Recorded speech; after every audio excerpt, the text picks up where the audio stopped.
Hey guys, welcome back to my YouTube channel, Teddy TV. Toys na naman yata mga Repa calls. We have another feature. Ang ipapakita ko naman sa inyo ngayon, replacement ng belay mount or engine support. Napakasimple lang kung paano magpalit. Para sa mga hindi pa nakapag-subscribe, click nyo lang Tudor Lubino on my YouTube channel at i-ring ang notification bell. So simulan na natin mga guys. Engine support para ang ating makina hindi masyadong malakas mag-vibrate pagka naka-start. Left and right yan, papalitan natin magkabilaan. Papakita natin dito sa video na to kung paano magpalit niyan. Ang purpose nitong belay mount para maiwasang umabot ang vibration sa loob ng sasakyan mula sa makina papasok sa loob. So pagka kasi sira na to, tong engine support, kung ano yung vibration sa labas ng makina, umaabot yan hanggang sa loob ng sasakyan. So nanginginig lahat. Kaya pagka napalitan natin to, wala na uli yung vibration yan. So simulan natin mga guys. Okay, after nating matanggal ang gulong, ito nakikita na natin dito. Ito yung belay mount, engine support. Yan. Ito siya. Ito ang papalitan natin. Kita nyo naman, sira na, kalog na. So kailangan na natin siya talagang palitan guys. So ang gamit natin dyan, number 14. Ito number 14. May tatlong tornilyo yan dito sa ilalim. Nakikita natin yan doon.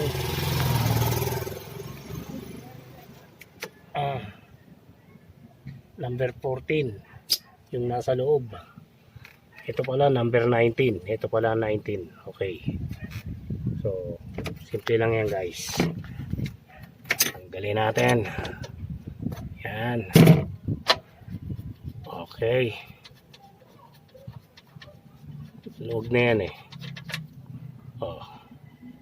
Ito 19 to. Yung nandito sa ilalim 14.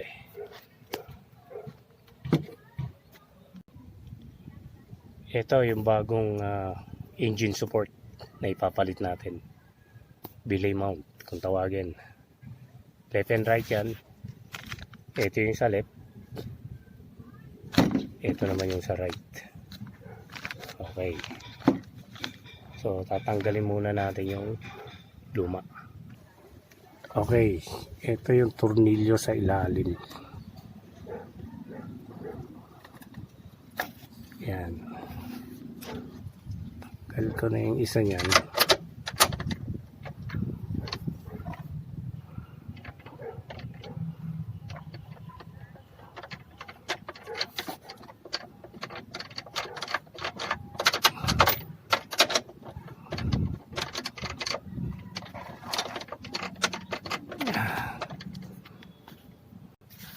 Alright, tanggalan natin. Ito yung, this is the old one. As you can see, kita nyo naman sir, mga Repa calls. Sirang sira na siya, di ba? Durog na boy. Yan na, sakwasak na. So pagka ganyan na yung ating belay mount, wala na yan, vibration na yan hanggang dun sa loob ng sasakyan, ramdam na. So talagang palitin na siya. Yun na yan. Now this is the new one. Kita naman natin kung ano ang pagkakaiba dun sa luma. Okay, let's put it on.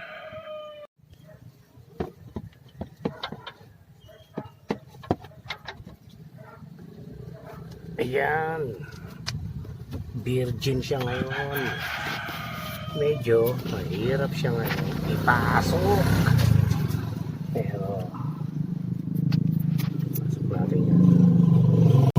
Okay, go mga repacals. Naisalpak na natin. Yan. Ngayon, hihigpitan naman natin.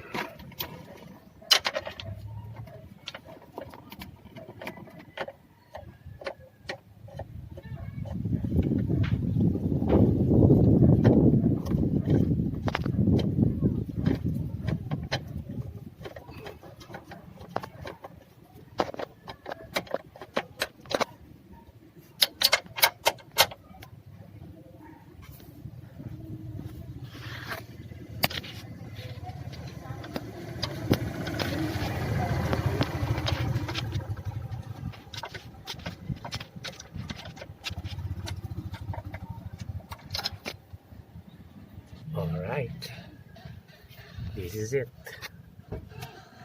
Ayan na guys, nakabit na siya, naipit na rin.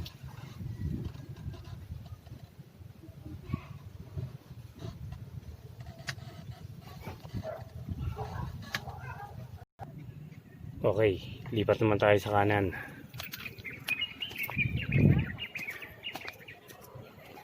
Ganun din, same procedure. Remove the tire first. Tapos ito yung engine support sa kanan.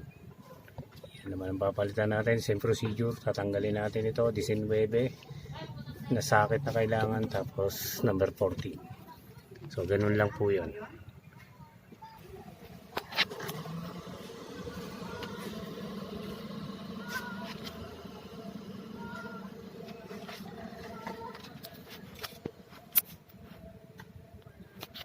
Number 19 sakit.